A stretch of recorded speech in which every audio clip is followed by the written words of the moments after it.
Welcome to Taylors Falls, Minnesota, a city rich in history and colorful personalities. We look forward to your taking our unique 3-segment walking tour. Segment 1 begins at the Taylors Falls Memorial Community Center on Government Street. You'll want to go to the deck on the northeast side of the building. Please press pause now until you're on the deck. Starting here, on the deck of the Taylors Falls Memorial Community Center, looking south to your right, you can see the inviting canopy of trees that rolls into the woods on the former rail line. It's now a beautiful hiking trail, but this is where in the late 1800s the city accepted arriving trains from St. Paul via Wyoming, Minnesota, up the river valley and ending in a steam whistle crescendo where you now stand. Looking north, to your left toward the downtown, imagine our journey through the rich innocence of a past that includes stagecoaches, sweeping fires, log jams, and mudslides so violent they changed the face of the city. But it was the people that make our journey so intriguing. From innovative entrepreneurs and teachers and brave explorers to scandalous thieves, criminals, and developers. This Memorial Community Center began its life in 1902 as a Northern Pacific depot. It was a grand, inviting station, the fourth in a line of depots built over the years. But when the railroad line was closed in 1948, the charming old depot was far too intriguing to fade away with the soon-to-be-abandoned rail line. Instead of being dismantled or moved, the old depot was remodeled in a unique and noteworthy way. That conversion to a community center was a multi-year project, and its associated fundraising activities involved nearly every man, woman, and child in town. The old depot began a new life, but remained as an important cog in the gears of the city. It opened as a community center in 1950, and 3 years later was named the Taylors Falls Memorial Community Center in honor of 5 local men killed during World War II. But as a depot, it served the region well, and had many noteworthy arrivals over the years, one of whom would later go on to shape the way the whole world bought their merchandise. Let's head down the steps and take a right, around the community center to the south, and head to the northwest corner, pausing at the northwest corner of the community center. Here beside the former depot is where thousands of people rolled into the region as the rail line opened the valley to the world. In fact, you're walking about where an 18-year-old Richard Warren Sears did in the second half of 1881.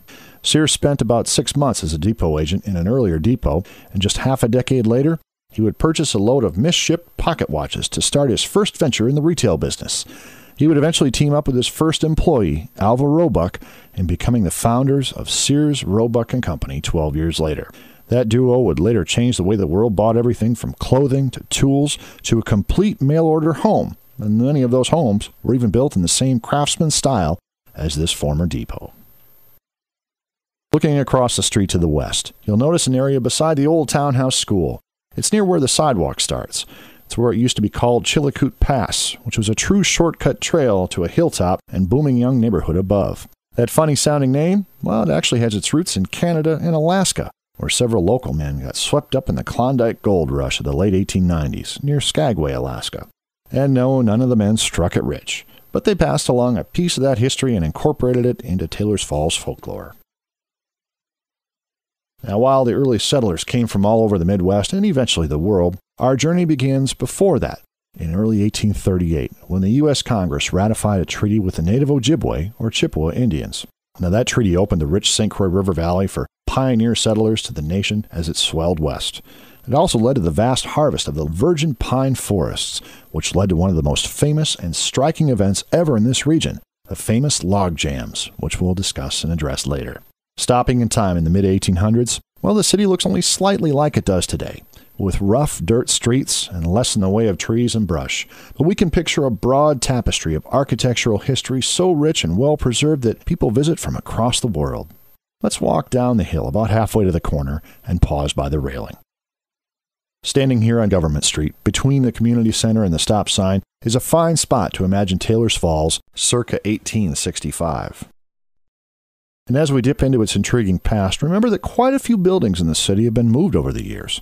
And while about a quarter of all the structures around you are over a century old, many of them began their lives in different locations, such as the old townhouse school across the street to the west, which actually began its life near where the Memorial Community Center is now located. Now, before the school was built, well, they still taught the children. Miss Susan Thompson, the first teacher in 1851, taught all of 4 students in a log house. But in 1852, the locals began construction of a combination town hall and schoolhouse. It looks much like it does today. It became known as the Townhouse School and is now recognized as Minnesota's oldest existing public school building and town hall. Fulfilling the need for a seat of government and education, the Townhouse School was constructed using private money and school district funds. It became a meeting place and a hub for much of the young county's official business, and later, much more. It served as a polling place, a town council chamber, an impromptu fire hall, and even an occasional stint as a church, a general meeting hall, and of course as both a school and as a town hall. There was a magic lantern show at the townhouse on Tuesday evening. Subject, Babylon. Taylor's Falls Reporter, Saturday, July 3rd, 1869. And after all these decades, that little school has stood below the towering bluff above, a bluff that's framed the river town since its birth in the mid-1800s. Let's continue to walk downhill to the corner. The road we're walking down became one of the first true lengths of the region. It was a steep, circuitous trail at first, working its way down to the river from the bluff above us on the left. It continued to be a center of gravity of Taylor's Falls, as it has since the town was first platted in 1851. The boat landings in what's now known as the Interstate Park were the only means of access to the outside world.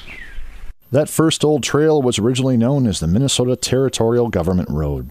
Yes, the Gopher State wasn't even a state until 1858, and as W.H.C. Folsom said, there was no roads to the village, and only means of travel was by steamboat, bateau, or birch bark canoe until the government road was opened sometime in about 1853.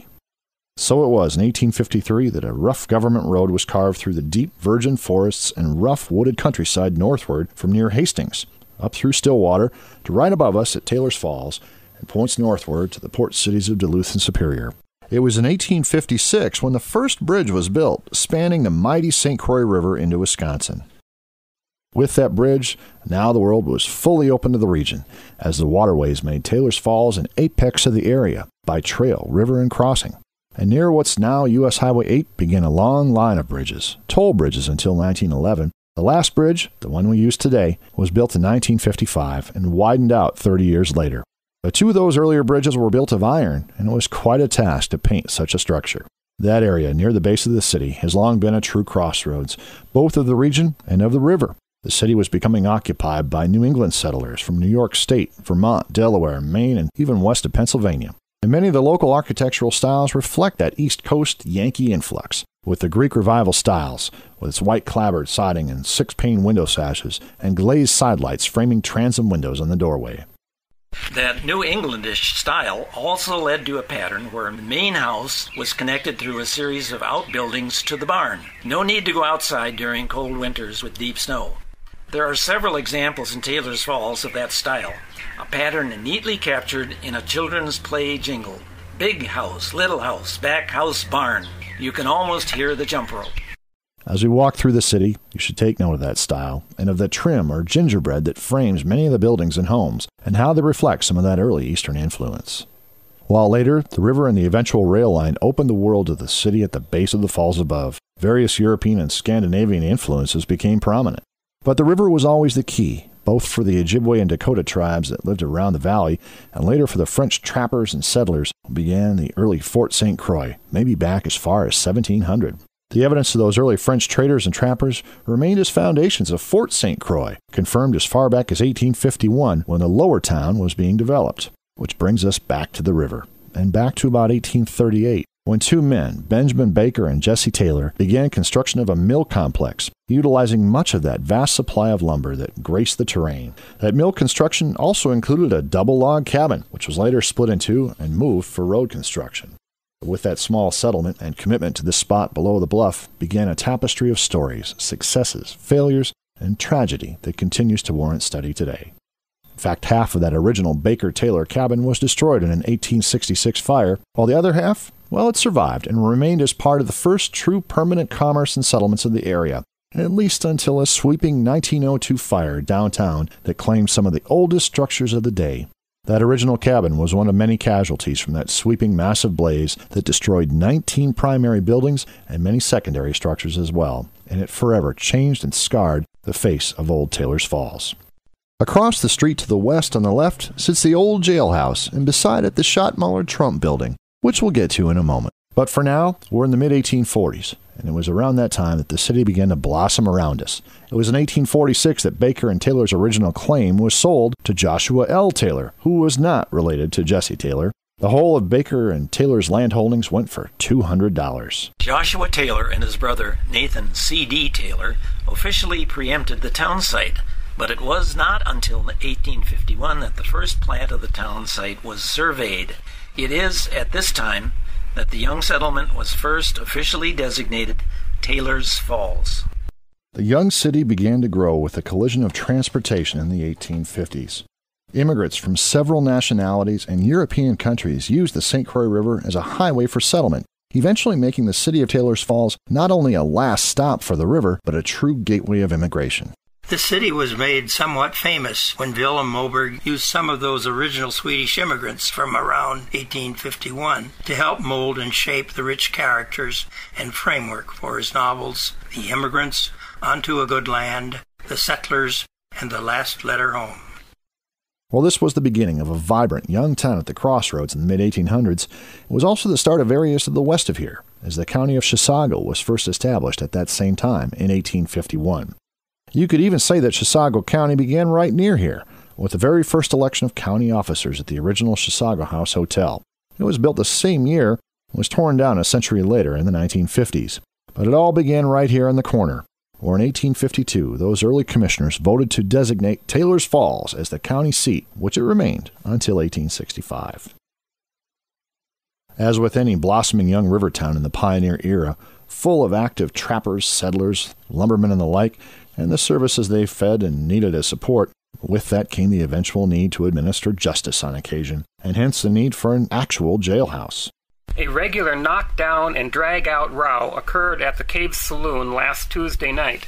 A boisterous individual from Osceola, armed with a revolver, bowie knife, and slungshot, attempted to clean out a party of Swedes who were in the saloon and succeeded in knocking down one or two and cutting another with a knife when he got knocked down and pitched out of the saloon. No arrests were made.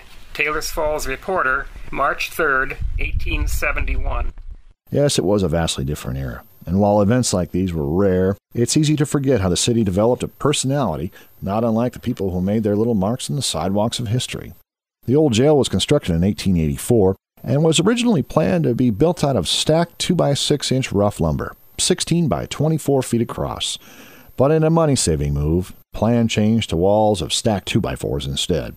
The jailhouse had 4 cells, with no windows originally, maybe just a tiny window on the gable looking north and in the door. Now, this wasn't the kind of place you served a long sentence or faced really more than a few nights at the most. It was considered just a general lock-up spot for drunkards, brawlers, and other folks who disturbed the general peace and welfare of the day. It was used as a lock-up until about 1923. It's when it was sold for several commercial ventures and uses before sealing its fate in 1981 as the first licensed bed and breakfast in the state of Minnesota. There beside the old jail is a 3-story Schottmuller Trump building of 1870. Now, Trump was a Civil War vet and saloon keeper and restaurateur. He was also a marshal for 5 years, which is also when he lived above the popular Cave Saloon, a true watering hole for the locals. It earned its name by actually having a cave in the back. Yes, there in the hillside behind it, near the back of the saloon, was a small storage cave that went about 20 feet into the hillside. There was plenty of saloons in the young town by then, and the building served as a home above for that family until the mid-1870s. It's probably safe to assume that drunken brawls and all kinds of malfeasance occurred at that saloon, which is why it probably led to the jail beside it. That ends the first segment of our tour. Let's pause the player here and cross First Street, then head downhill toward Bench Street as we start segment 2.